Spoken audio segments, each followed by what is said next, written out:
आज की अहम तरीन खबरों में सबसे पहले खैबर पख्तूनख्वा सेनेट इलेक्शन या शतरंज की चाल। क्या खैबर पख्तूनख्वा में सेनेट का इलेक्शन होने जा रहा है या अवाम से, इमरान खान से और तहरीक इंसाफ से एक और फ्रॉड और धोखा होने जा रहा है?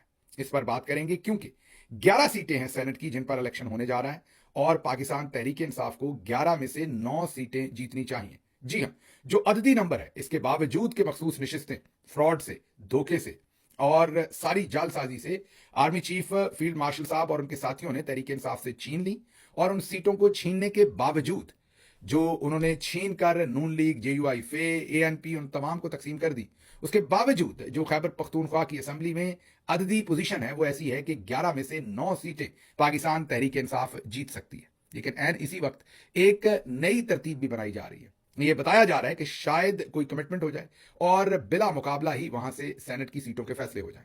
अगर अददी एतबार देखें तो 92 मेंबर हैं जो प्रोविंशियल असेंबली है खैबर पख्तूनख्वा की। इस सब मार धाड़ के बावजूद, जी हाँ, ये जो मार धाड़ हुई है, मीन मखसूस नशिस्तें छीनी गई हैं, इस सब के बावजूद भी 92 मेंबर हैं, 92 मेंबर हैं खैबर पख्तूनख्वा असेंबली के अंदर पाकिस्तान तहरीक इंसाफ के। अगर वो सभी लोग दुरुस्त जगह पर नजरियाती तौर पर वोट करें तो पाकिस्तान तहरीक इंसाफ 11 में से 9 सीटें वाज़ेह तौर पर जीतती है।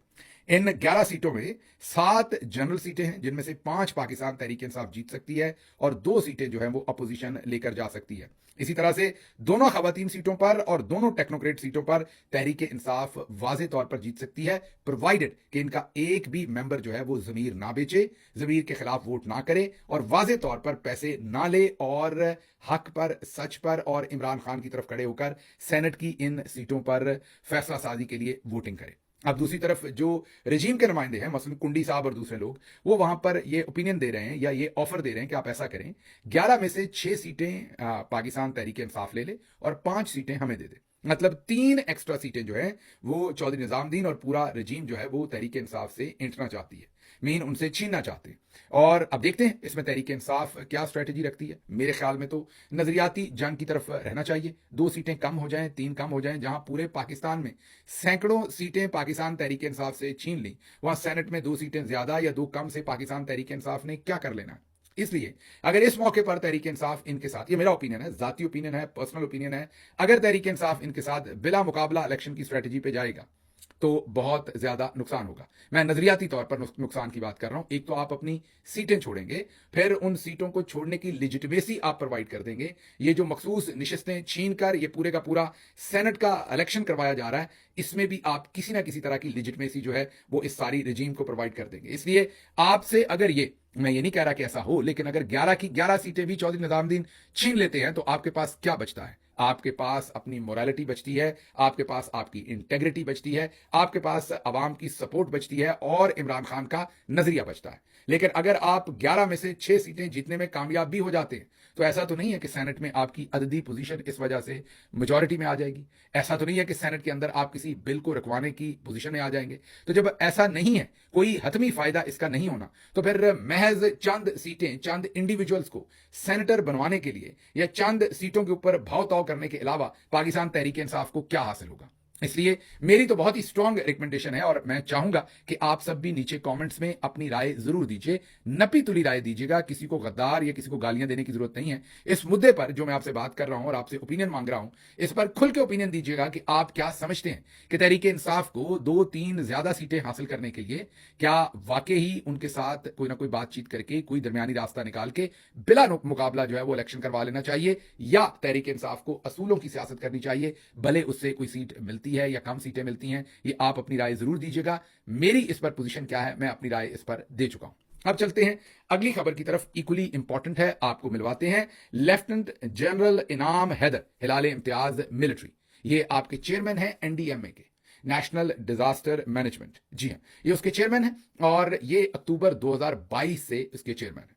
ये सर्विंग लेफ्टिनेंट जनरल थे जब ये इसके चेयरमैन बने हैं और अभी भी ये यूनिफॉर्म के अंदर है। माशाल्लाह से हिलाल इम्तियाज मिलिट्री भी है और इससे पहले भी बहुत ही लुक्रेटिव किस्म की पोस्ट ये एंजॉय कर चुके हैं। दूसरे लफ्जों में मैं ये कहूंगा कि प्राइज पोस्टिंग जो है वो इनके पास रही है।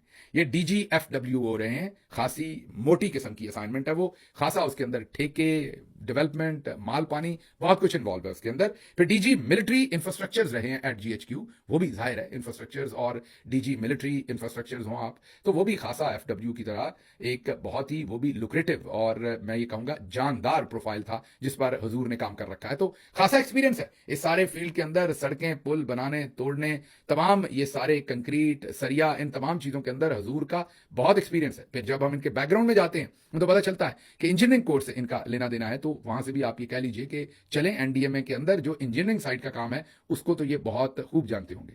अब अभी तक ये कहीं वाज़ेह तौर पर नजर नहीं आ रहे आपको, ये कहीं भी प्रेस कॉन्फ्रेंस करते हुए, कहीं पर भी फ्रंट से लीड करते हुए, कहीं पर भी आपको आवाम से इंटरेक्ट करते हुए अभी तक हमारे भाई, हमारे दोस्त लेफ्टिनेंट जनरल इनाम हैदर हिलाल इम्तियाज मिलिट्री कहीं पर नजर नहीं आ रहे। अगर इसी जगह पर कोई सिविलियन होता तो अभी तक उसकी फटी लिखी जा चुकी होनी थी, उसके खिलाफ तबाही होनी थी। लेकिन पाकिस्तान के मीडिया में लेफ्टिनेंट जनरल इनाम हैदर साहब के बारे में कोई खबर नहीं आ रही, ना ही वो कहीं पर नजर आ रहे हैं। हाँ, उनके डिपार्टमेंट ने एक प्रेस रिलीज जरूर जारी कर दी थी जिसमें कहा था कि 24 से 48 घंटे बारिश और तुगयानी का खदशा है। खदशा बता दिया और वो पतली गली निकल लिए। अब देखते हैं कि लेफ्टिनेंट जनरल इनाम हैदर जो है वो इसको फ्रंट से लीड करते हैं, कोई आपको मजीद कार्रवाइयां जो वो करने जा रहे हैं या उन्होंने अभी तक क्या किया है, या एनडीएमए के हेड के तौर पर उनकी क्या खिदमात हैं, वो कौम को कब इस पर एतमाद में लेते हैं। मेरे ख्याल में उन्हें फौरी तौर पर अवाम के साथ इंगेजमेंट करनी चाहिए और एतमाद में लेना चाहिए। ये बिल्कुल दुरुस्त है कि जो हम बात कह रहे हैं उनके शान शान नहीं होगी, उनको नहीं लगता होगा कि वो इतने छोटे आदमी हैं कि वो इस तरह के फजूल कामों में पड़े। लेकिन हजूर मसला है कि आपने एनडीएमए की पोजीशन ले रखी है। अब आपने क्योंकि पोजीशन ले रखी है तो आपको आवाम के सामने जरूर पेश होना चाहिए और बातचीत करनी चाहिए। दूसरी तरफ 65 लोगों के जाँ बहक होने की खबर मीडिया रिपोर्ट कर रहा है। जी हां, दुरुस्त सुन रहे हैं, 65 लोग जाँ बहक हो चुके हैं। लेकिन अभी तक कम से कम मैंने लेफ्टिनेंट जनरल इनाम हैदर साहब को फील्ड में या प्रेस कॉन्फ्रेंस में या अवाम के या सहाफियों के सवाल लेते हुए या उन्हें ब्रीफिंग देते हुए कहीं पर नहीं देखा। अच्छा, इसके साथ साथ माशाल्लाह से ये अमरीकी एम्बेसडर को भी मिलते रहे हैं, उन्हें भी एनडीएमए की खिदमात और इंफ्रास्ट्रक्चर और जरूरियात के बारे में बताते रहे हैं। इसी तरह से और भी बहुत सारे एम्बेसडर्स के साथ इनकी मुलाकातें रही हैं। अगर आप ऑनलाइन जाकर इनका प्रोफाइल सर्च करेंगे तो आपको इनके खासे कारनामे जो हैं वो सामने नजर आएंगे। तो हमारी अपील है जनाब लेफ्टिनेंट जनरल इनाम हैदर साहब से कि आप ये जो गाड़ी आपको वीडियो दिखा रहे हैं, ये इसमें आपका भी कुछ काम था सर। ये गाड़ी एक गरीब आदमी की सबसे सस्ती गाड़ी है। गरीब चलें, अब जो बहुत गरीब है पाकिस्तान में उन्होंने कहना कि नहीं ये गरीब आदमी के पास तो गाड़ी होती ही नहीं है। गिल साहब आप कैसी बातें कर रहे हैं? चलें गरीब से थोड़ा सा कम गरीब उस आदमी की ये गाड़ी है, या आप लोअर मिडिल क्लास कह लें। ये सबसे पाकिस्तान में छोटी गाड़ी है, गालिबन 650 सीसी का इंजन है। 4 लोग इसमें बैठ जाएं तो फिर मुश्किल से एयर कंडीशन ये बेचारी गाड़ी चला पाती है। तो इतनी छोटी गाड़ी है। तो इस गाड़ी का बहना आप देख चुके हैं, नाले से कहां से बह के कहां तक पहुंची, और फिर लोगों ने अपनी मदद आपके तहत इस गाड़ी को रस्सियों से बांध के कहीं पर जाके रोका है। ना ही यहां पर हमारे भाई, हमारे मोहतरम लेफ्टिनेंट जनरल इनाम हैदर साहब का डिपार्टमेंट नजर आया है, और ना ही कोई हेलीकॉप्टर यहां पर या कोई और चीज आवाम को मदद करते हुए। तो ज्यादा जगहों पर आवाम अपनी मदद आपके तहत खुद ही खुले आसमान और बिफरे हुए पानी के सामने नबरदस्त है। आगे चलते हैं, अगली ये खबर तो होगी जो मैंने आपको बताया। 65 का लफ्ज मैंने कह दिया, जो बीबीसी रिपोर्ट कर रहा है वो 63 जो है वो डेथ्स जो है वो रिपोर्ट कर रहा है। मेरी माजरत, मैंने पहले 65 का लफ्ज कह दिया। आगे चलते हैं, परवेज इलाही साहब आज लोगों को याद आ रहे हैं, हम भी उनकी सताइश करते हैं। परवेज इलाही की 1122 उन्होंने रेस्क्यू बनाई थी। आज भी कहीं भी हादसा हो जाए वो फौरन पहुंचती है। चौधरी परवेज इलाही ने ये 2014 में इदारा बनाया था, फिर मार्च 2021 में इमरजेंसी सर्विस बिल मंजूर करवाकर खुद मुख्तार अदारा बनवाया। डीजी रेस्क्यू डॉक्टर रिजवान ने हमेशा बेहतरीन काम किया चौधरी साहब की, और डीजी रेस्क्यू रिजवान साहब की बहुत सताइश करते हैं हम। ऐसे मौके पर ऐसे इंस्टीट्यूशन जो बने हों, जब वो आवाम के काम आ रहे हों, तो पूरी आवाम का दिल खुश होता है। तो सिर्फ इसलिए कि रेस्क्यू 1122 एक सिविलियन लीडर ने बनाया हुआ है तो शायद उसको वो सताइश नहीं मिलती जो उसे मिलनी चाहिए। आगे चलते हैं, ये एक अकाउंट है, ये मुझे नहीं पता इसको अकाउंट एग्जैक्टली है क्या, दिखा देते हैं हम आपको। ये इसका नाम कुछ सिविलियन करके कोई नाम है इसको मरियम नवाज फॉलो करती हैं, और ये गंदी गालियां देता है अकाउंट सभी को। हालांकि दूसरी तरफ चाचा साजिद नवाज ने गंदी गाली तो नहीं दी थी, सख्त और मायूब लफ्ज बोला था, और उसके ऊपर कहां से बात कहां तक गई और उनको पकड़ा गया, तशद्दुद किया गया, बयानात लिए गए। लेकिन दूसरी तरफ मरियम साहबा खुद ऐसे अकाउंट्स को फॉलो करती हैं जो गंदी गालियां देते हैं। एक और खबर आपके सामने रखनी है कि पंजाब के अंदर एक मेरी बाजी है, नाम मैं नहीं ले रहा क्योंकि मैं बताने नहीं चाहता आपको कि वो कौन है, बूझो तो जाने। मेरी एक बाजी है पंजाब के अंदर, और वो सर्जरी वगैरह करवाती हैं यूरोप से जाकर अक्सर। उनके पता ये चला है कि उनके फिजिशियन ने उन्हें टेलीविजन पर देखकर ये बताया है कि अब दोबारा टिप टॉप करने का वक्त हो गया है। अगर आपने इसको मजीद डिले किया तो फिर मामला जो है वो खराब हो जाएंगे। तो अब दोबारा फिलिंग शिलिंग करवाने के लिए और रीफिल कराने के लिए तमाम चीज़ों को अब हमारी बाजी, अब आप पता नहीं किसको समझ रहे हैं, मैं तो किसी का नाम नहीं ले रहा, ये आपका काम है, आप मैंने जैसे कहा बूझो तो जाने, मैं तो एक बाजी कह रहा हूं। तो एक बाजी है वो अब दोबारा अगले हफ्ते, 2 हफ्ते, 3 हफ्ते के अंदर अंदर आपको लंदन या इधर उधर जाते नजर आएंगी और फिर चुपके से शायद स्विट्जरलैंड, और शायद स्विट्जरलैंड वाले खुद लंदन आ जाएं या वो स्विट्जरलैंड जाएं या किसी और मुल्क जाएं, वो देख लेंगे क्या बनता है। लेकिन ये बात तय है कि दोबारा फिलिंग शिलिंग करनी है। तमाम वो जो चीजें होती हैं जो अमूमी तौर पर प्लास्टिक सर्जरी वगैरह में इस्तेमाल होती हैं, उनकी उम्र इतनी होती है, 4-5 महीने के बाद दोबारा आपको रीफिल करने पड़ते हैं, क्योंकि वो बॉडी का हिस्सा बन जाती हैं। वो जो फ्लूइड होता है वो उसकी एक उम्र होती है, वो तनाव जो है आपकी स्किन के अंदर या उसकी जो शेप उसने बरकरार रखनी होती है आपकी स्किन की, वो उसी आइडियल प्लेस के ऊपर नहीं रहता, उसे फ्रेशन अप करना पड़ता है। तो इट्स टाइम फॉर दैट। तो आप अगले दिनों के अंदर रखते सफर एक बाजी हैं पाकिस्तान के अंदर, पंजाब के अंदर, जो शायद इसके लिए अब दोबारा से रखते सफर बांधेंगी। आपने पूरी तवज्जो रखनी है ताकि आपको पता चले कि आपके पैसों के ऊपर सफर होता है या अवामी पैसे, मतलब आपके पैसों पर होता है या अपने पैसों के ऊपर होता है। आगे चलते हैं, अगली खबर आपके सामने। ARY न्यूज का तहरीक इंसाफ ने बाइकआउट कर दिया, क्योंकि जमाती मामला है तो इसमें मैं तो बिल्कुल वही बात करूंगा जो मेरी जमात कर रही है। तो जो कुछ ARY ने किया वो भी आपके सामने रख देते हैं। तहरीक इंसाफ ने जो ऐलान किया, सबसे पहले तो तहरीक इंसाफ के जो प्रेस सेक्रेटरी हैं, जो सेक्रेटरी इंफॉर्मेशन है शेख वकास अकरम, उन्होंने कहा कि हम ARY का एक दिन के लिए बाइकआउट कर रहे हैं। वजह उन्होंने ये बताई कि पार्टी रहनुमाओं, इमरान खान की फैमिली से मुतल्लिक मनगढ़ंत खबरें और प्रोपेगेंडा करने पर आज से हम ARY न्यूज चैनल का बाइकआउट करने जा रहे हैं। उन्होंने कहा कि बाइकआउट इनिशियली एक दिन का है, उसके बाद हम देखेंगे कि इसको कंटिन्यू करना है कि नहीं। और वजह यह बताई कि हमारे खिलाफ प्रोपेगेंडा होता है। ये वर्जन है जो सेक्रेटरी इंफॉर्मेशन है तहरीक इंसाफ के, उन्होंने ये बात बताई। ARY कहता है कि नहीं, ऐसा नहीं है, ये मसला जो है ये असल में जो बैरिस्टर सैफ वाला मामला है, सेनेटर्स की टिकटों वाला मामला है और उस पर नईम अशरफ भट्ट वाले क्लिप का रौला है, ये सब कुछ वो है और उसके ऊपर हमारा बाइकआउट किया गया है। अब ये बाइकआउट दुरुस्त हुआ गलत हुआ, ये तो आप लोग पार्टी के साथ, मैंने जैसे पहले कहा कि पार्टी जो फैसला करेगी मैं तो पार्टी के साथ खड़ा हूंगा। आप लोग वाज़ेह तौर पर बता सकते हैं कि फैसला कितना बेहतर हुआ है और कितना बेहतर नहीं हुआ।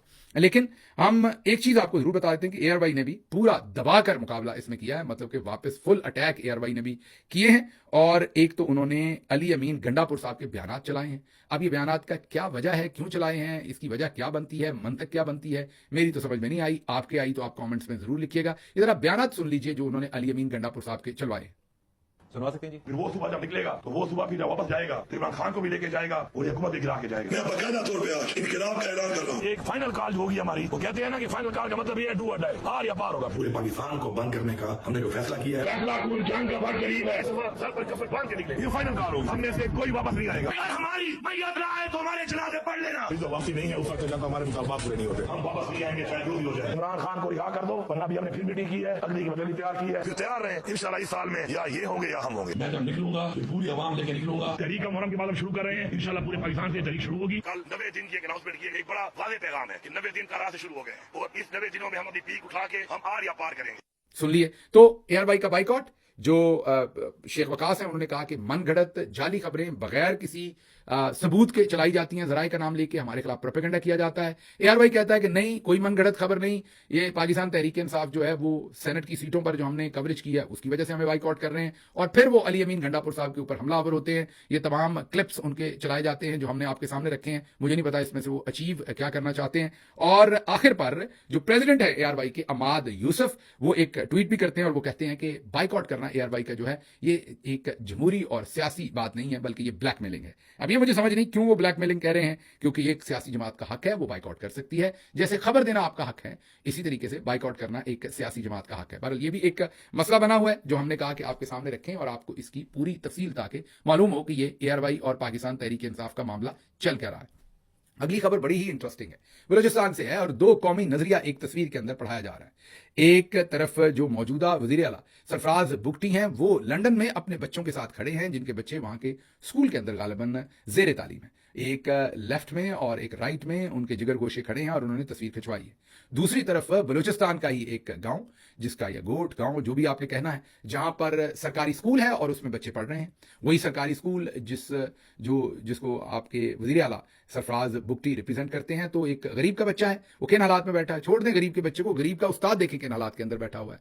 तो एक तरफ उस्ताद और बच्चे हैं, उनके हालात देखें, दूसरी तरफ सरफराज बुगटी हैं, उनके हालात देखें। और लोगों ने कहा है कि असल में ये दो कौमी नजरिया है। दो कौमी नजरिया तो असल में आपको पता है कि हमारे फील्ड मार्शल साहब ने हमें ओवरसीज कन्वेंशन के अंदर दो कौमी नजरिए के बारे में उनके क्या ख्यालात हैं बड़ी तफसील से बताया था। लेकिन असल में तो दो कौमी नजरिया ये है जो हमें इन तस्वीरों में नजर आ रहा है कि एक तरफ गरीब खड़ा है और एक तरफ अमीर खड़ा है। जिंदगी का ही फर्क है, दोनों के कैनवस का फर्क है, दोनों के मिदार का फर्क है। और जाहिर है करगस का जहां और कहा तो किसी और काम के लिए था, लेकिन यहां पर शायद वो चीज भी फिट होती हुई नजर आ रही है।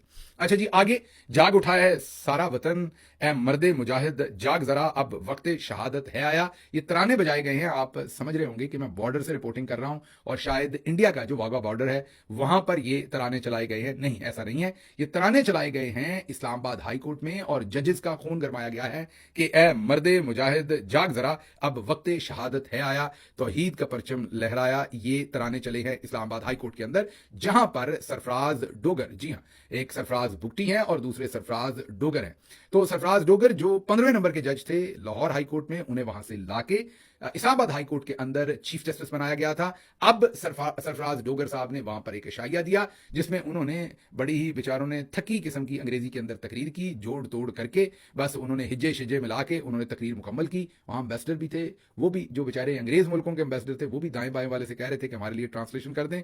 तो वैसे डोगर साहब, मेरे ख्याल में हम अगर पंजाबी में ही बात कर लेते तो बेहतर था। किस चक्कर में आप पड़ गए हजूर, उर्दू को भी दफा करें, आप पंजाबी बोला करें, वो मदर टंग है आपकी, तो आप आराम से उसी में बात कर लिया करें। आपने अंग्रेजी बोल ली है, बस अंग्रेजी भी बेचारी पनाह मांगती होगी, लेकिन जाहिर है आपके सामने तो नहीं बोल सकती, आप पकड़ के अंदर कर सकते हैं। अब इसमें एक चीज बड़ी इंपॉर्टेंट है कि ये ऐसे ही तकल्लफ ही कर लिया। तराने तो चल रहे थे, या तो फिर जज साहब को बॉर्डर पर ही ले जाते, वहीं पर जो है वो शाइया जोहराना जो भी ये था वो देते, और साथ ये जो पीछे से ये चलने थे तराने शराने ये चलते। लेकिन उधर ही मैं कहूँगा कि जो हमारी इस्लामाबाद हाई कोर्ट है वहीं पर सब कुछ किया गया। चले, ये भी अच्छा है। नवाज शरीफ साहब को मौसम पसंद नहीं आया। नीचे लाहौर में बारिश बहुत हो रही है, पानी बहुत ज्यादा है। नवाज शरीफ साहब ऊंचे मकाम पर चले गए हैं और उनकी बेटी भी गालिबन वहां पहुंच रही है ऊंचे मकाम पर। एक आध दिन के बाद उनके पीछे वो बहरहाल बहुत सारी गाड़ियों के प्रोटोकॉल में मरी पहुंचे हैं दोबारा से। नीचे लेने के आते मियाँ साहब, मेरी समझ से बाहर है ना, उन्हें नीचे को काम है ना ऊपर को काम है। तो जब नीचे ऊपर काम कोई नहीं है तो मियाँ साहब ये आप गैलरी की तरह नीचे ऊपर क्या आते रहते हैं, ऊपर बैठे रहे।